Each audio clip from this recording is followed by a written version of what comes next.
Правя нов турнир, дами и господа. Аз съм Рейнди Ортън срещу Дамис. Останаха ми още два живота. Себе се бъгва. Бием се срещу Дамис.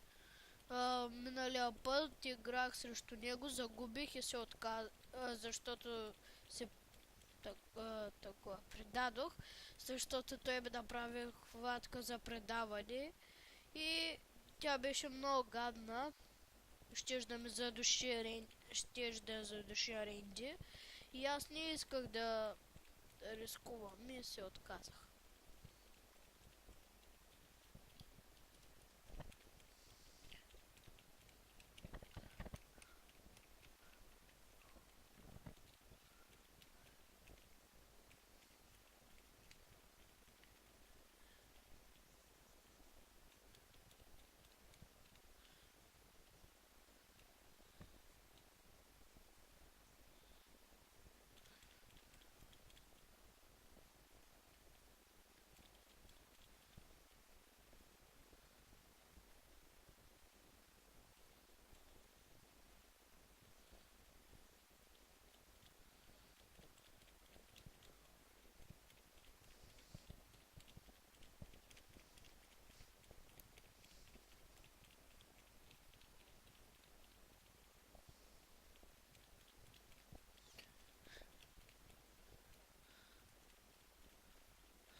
Виждате, той на две се повдигна.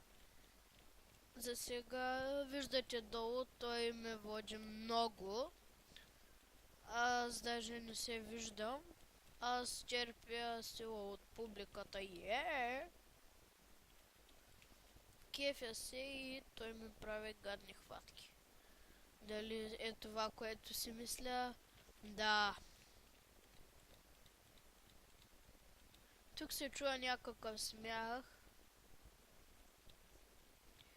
Гледам как ме къса. Аз не съм много добър в кетча, защото аз не го играя много. Иначе го гледам и ми харесва до някъде.